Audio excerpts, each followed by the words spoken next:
So I finally got my Fender Tonemaster Pro feeling exactly the way I want it to. I already had an incredible tone set up. It was just missing one little thing. I had set up the tone that I wanted for rehearsals and live, and it was sounding great, but there was one little thing that I felt it just didn't have the realism in the response, just the feel of what I've been used to forever with the tube, head, and cab. I'm still using a cab right now. I'm running through the Fender Tonemaster Pro into the Seymour Duncan Power Stage 200 into my cab. We're gonna get way more into all that stuff. First, let me say that a few weeks ago, I put out a video explaining my entire experience getting the Fender Tonemaster Pro, setting all that up, what it was like in rehearsals and live. I recommend, if you haven't seen that one, definitely watch that because this video will make a lot more sense. Anyways, what I had said in a nutshell in that video is that I loved my tone here in my place here, just jamming, rehearsing for my band Chimera's shows back in July. And when we finally got to rehearsals, I was stoked on my tone.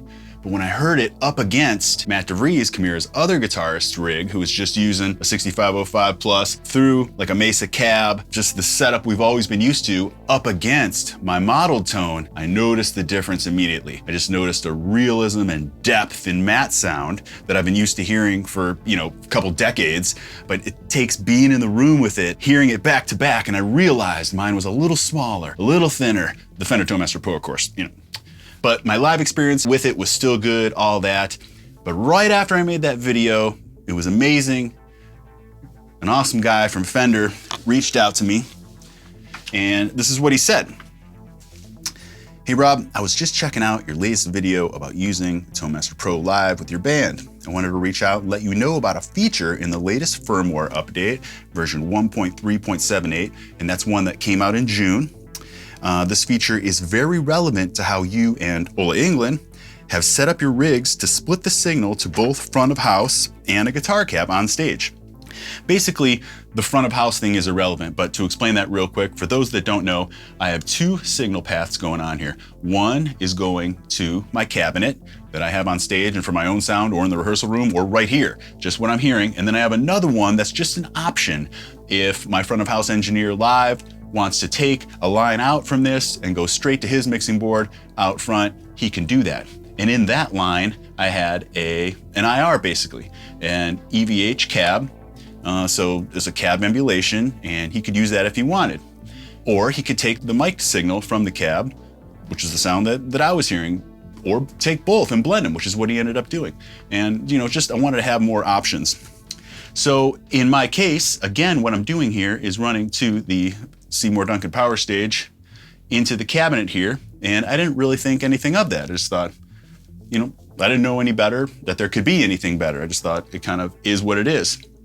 So he says, in the upper path that you send on stage to the cab, I recommend putting an external cab block there, which I've done. And a lot of you guys already know about this, but there's a lot more to it, which I'm going to get to here.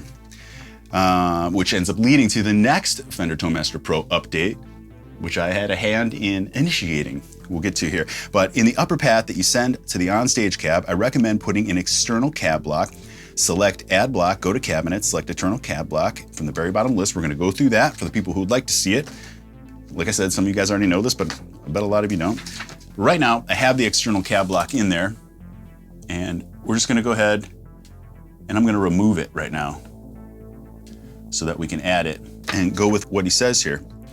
Also, I wanted to point out in that initial video that I did a test with the Seymour Duncan Power Stage, which is solid state, versus using the power amp section of the 6505 to see if there would be a difference. And I think the results showed that there was. And one thing I want to point out to all the guys that commented that the resonance and presence controls could be used when you're just using the power amp on a head, you were exactly right. I didn't know it at the time, but thank you for that. I was able to check that out later. But what I had found is that it did sound better with the power amp versus the solid state, and that's because of this. When we add this block here, we're going to see, when we put that in, he says the most important parameter here is speaker impedance curve, SIC. This is what's important. The SIC is something that is automatically selected behind the scenes for our internal cabinet IRs. like the EVH here. But when sending an amp model out to a solid state power amp, like the Duncan Power Stage, and a real guitar cab, which I'm doing here, the ToneMaster Pro doesn't know what you're connecting to. So we offer the SIC parameter to help dial in even more realism based on the cab you have connected. Since you're using a Mesa Vintage 30 cab, he didn't know I was using a PV Invective here, but I typically used Mesa V30s my whole career, but lately I've switched over to the Invectives. But he suggests trying the 412 Mega V30 SIC option first, but ultimately you can use this almost like another EQ. Select from any of the 412 curves and find the one that you like the sound of. The parameter will have a dramatic effect on the low end resonance and on the treble frequencies. So basically what's happening here is the SIC parameters have already been built into their IR cabs. So nothing needs to happen with those. But when you're sending to a cab from a solid state power amp like this, the Fender ToneMaster Pro doesn't know what this is. It could be any kind of power amp. It doesn't know what's going on past that. So they've included these SIC speaker impedance curves to tell the impedance like how to match with the cab. Because that's why the power amp in the 6505 sounded better, because it already had a matched impedance from the power amp to the cab. So let's go ahead and follow those instructions here. So what we're gonna do is I wanna put this external cab block in this top line here that's gonna go to my cabinet. So I'm gonna add a block right here, and we're gonna go to cabinets, and I'm gonna go down, and we're gonna add an external cab. Okay, I'm gonna confirm. Now we have an external cab there, and we come here, and we have all these different choices. So he recommended trying the 412 Mega V30. So let's hear what that sounds like. We have the Mega V30 in there, and this is what comes into play for the latest update here. So this was at negative 18 dB by default, the level of this, and it's super low. So I brought this up to 0. I just want it at unity. I don't want it to have any volume effect on the settings I already set up for the volumes I want and everything. Okay, so here's what that sounds like. He also goes on to say in here, be sure to also adjust the low cut filter. I think right now it defaults to 260 Hertz, which is an error. Adjust that down to like 85 Hertz or so, and then adjust the high cut to taste as well. So you see how this starts at 260, he says that's an error, and we want to bring that down to like 85. Okay, so that's where I started with this.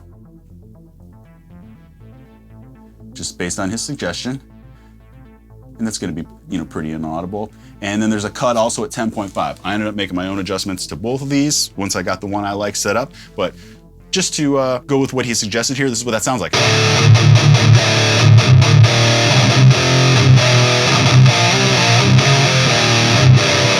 So, sounds pretty damn slamming right away. All of a sudden, it has that feel and response that I've been expecting.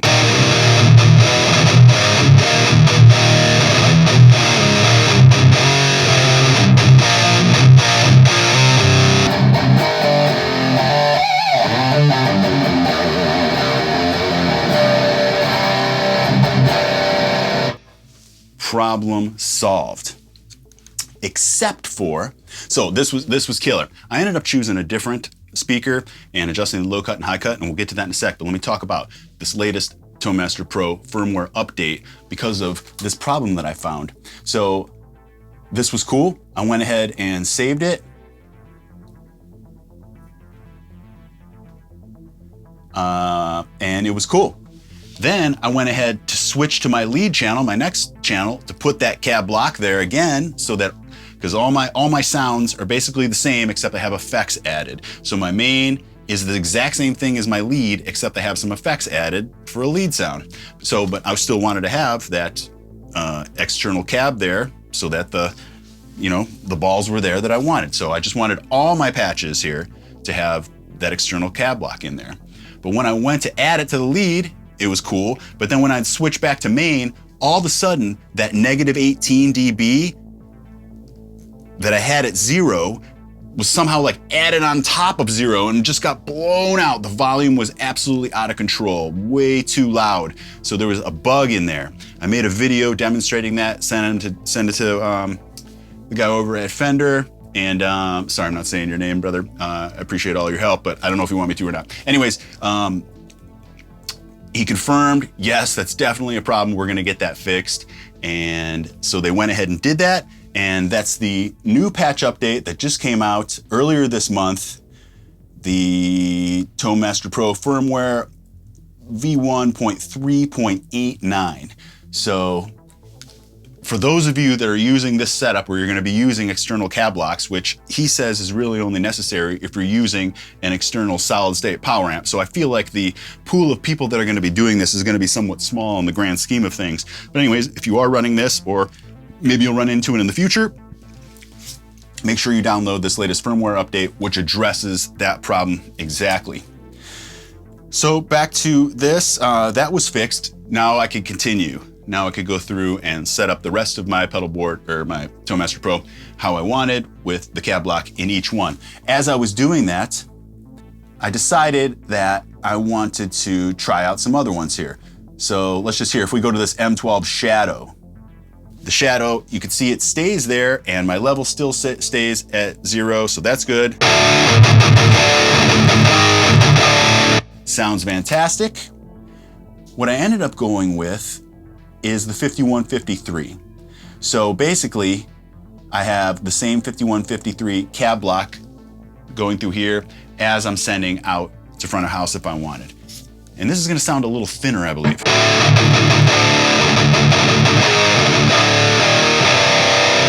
So back to back, kind of up against that Mega V30. The Mega V30 had a lot more low end, which you could dial out with the cut. But what I found here is I wanted no cuts.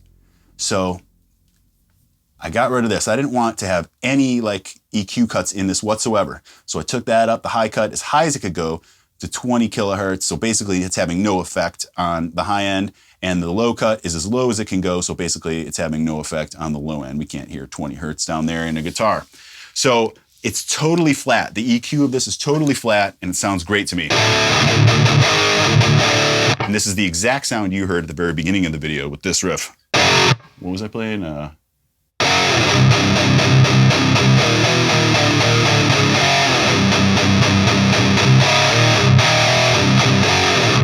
Sounded killer.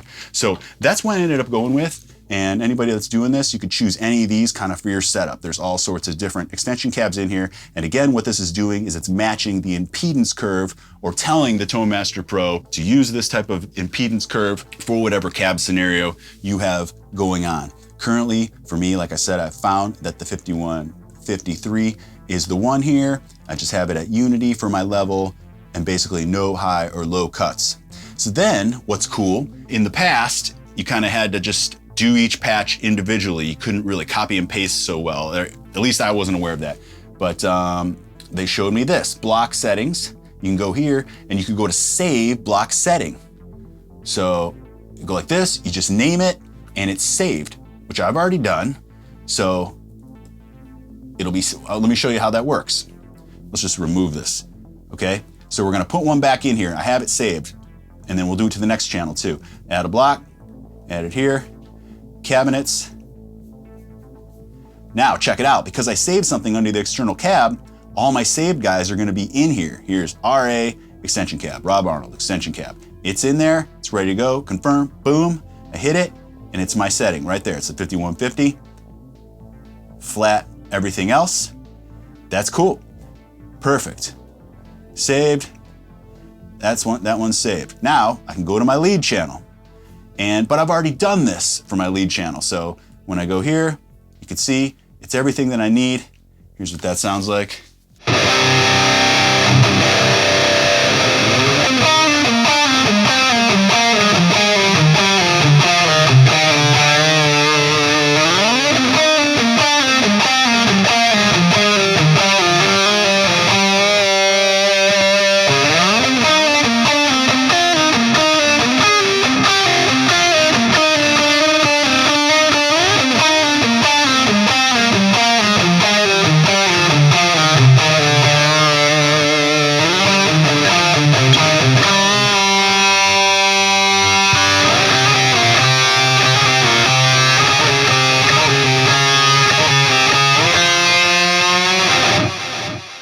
So I've gone ahead and done that to all my channels.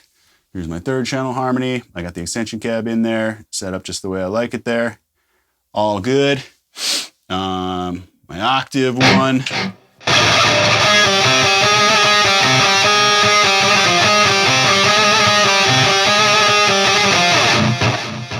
This is interesting, at least to me. So I got that far. I have about, I don't know, 8 patches. So there's 1, 2, 3, 4, 5, 6, 7, 8, 9, 10, 11 patches. Anyways, so I'm going through, doing all that. I get to clean and I'm like, I don't need to, why would I need to do it to the clean? Crunch, why do I need to do it to that? Just my rhythm tones. But then I thought, wait a minute. Why wouldn't I do them to those as well? So let's hear that difference. Check it out. So with the clean, well, I'll just play something for you first.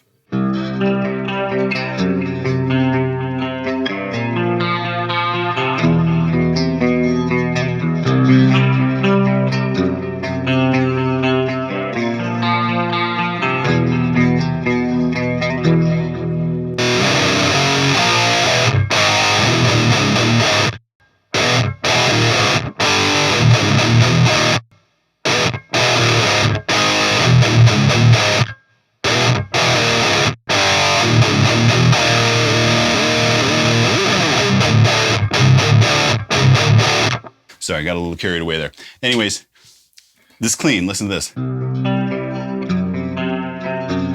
Now let's mute that cab block. You're gonna have to have good speakers or have headphones on really to hear the significant differences here, or maybe you don't, I don't know. I was fine with this before.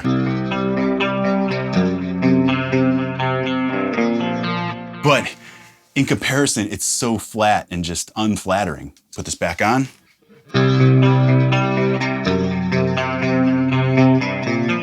Comes to life. Bypassed again. Uninspiring. On again.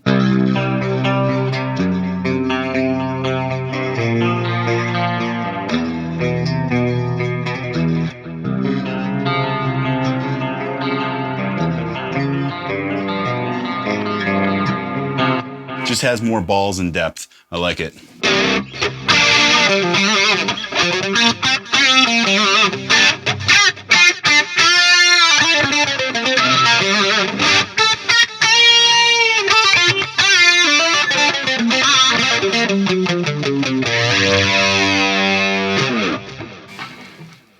So, I think that's as far as I got. Let's go to, yeah, I don't think I added them to any of these. So we're at 7 here. I saved this so I could do it here on camera. One more time, add block, boom, cabinets, extension, external cab, RA is gonna be right there. Or any of them you save, you can save probably as many as you want. Boom, boom, and now it's in there.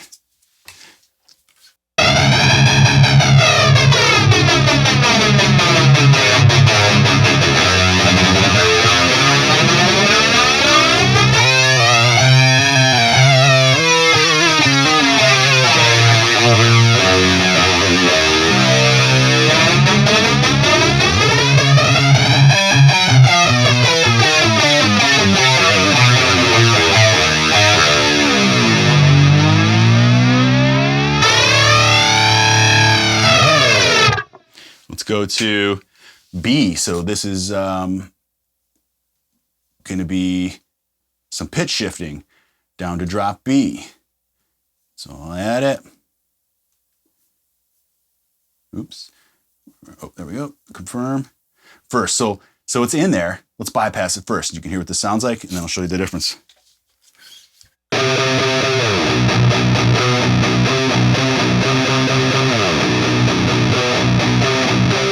Just kind of flat, and that's what I was dealing with before. It just didn't have much realism. This is going to be very subtle, but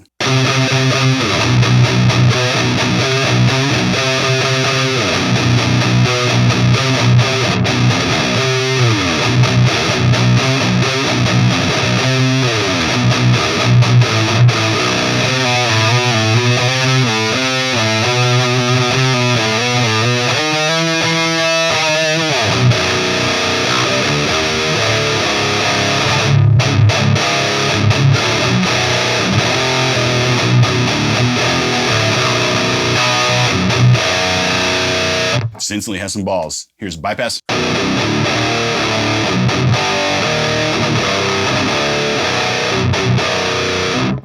Back on.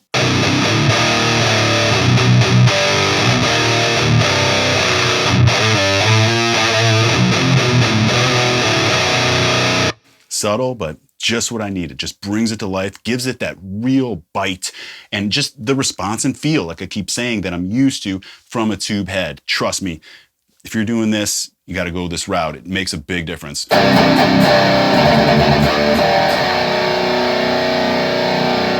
So I'll have to go through and do that to my B drop tuning lead sound, my A for going down to drop A stuff, and then I should be done.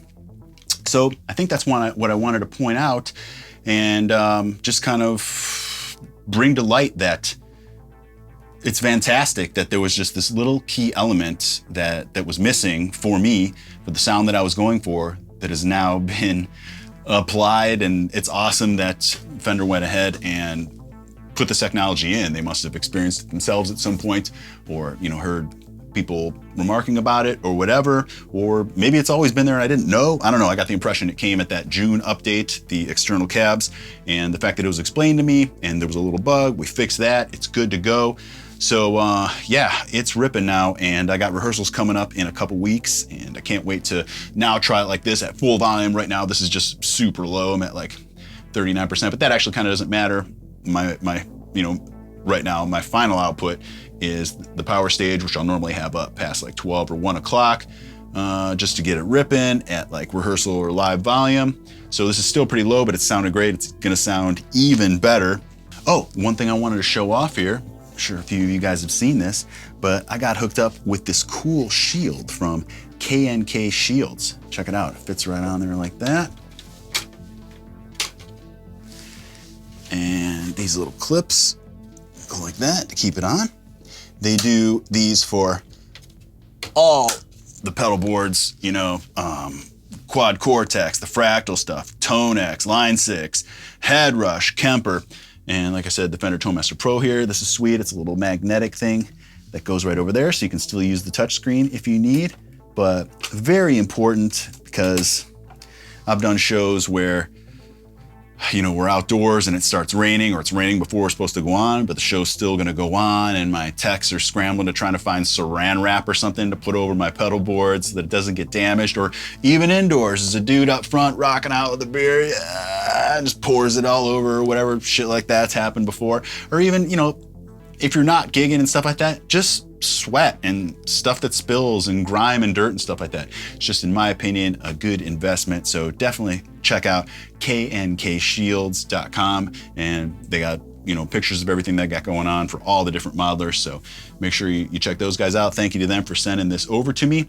And I'll be honest about something. The only reason that I haven't had it on the entire time is that I noticed that there's a huge reflection in this camera, which is the one closest to this right here. So sorry guys, I didn't want it to be like that. Perhaps I'll do some extra B-roll here and show it looking nice, because from my angle right here, it looks killer, just nice and clean, super tight and badass. But I think right there, what you guys might be seeing from up there, just has this reflection of me right now and the lights that I got going on in the room and stuff, and it isn't quite as flattering, but it's killer. I'm excited about it. It's definitely gonna stay on this thing, I may only have to pull it off when I'm filming. But yeah, so I'm happy, I'm stoked on the Tonemaster Pro. There's so much you can do with this thing. Like I think I said in the last video, I probably use like 1% of its capability, but I'm kind of a meat and potatoes guy. I knew what I wanted. I wanted to just find my sound and get that going. But every time I sit down and jam with this thing and start doing it, I find myself just, man, I could just jam for hours because there's just so much to it. You go through some of the other presets, and it's just a lot of fun to be able to mess around and try different combinations of things and just kind of constantly keep improving, which is what I like doing more. I always like improving my tone, and so that's what I'm always working on. It's just inspiring to play and find myself riffing out and stuff like that. So anyway, don't stop watching here. Click on one of these videos here to see me test out some of my favorite presets in the Tonemaster Pro, or watch one of the other Tonemaster Pro videos or anything else here on the channel. Make sure you're subscribed. It's quick, free, and easy, and really helps me out. Thanks so much for watching, everybody.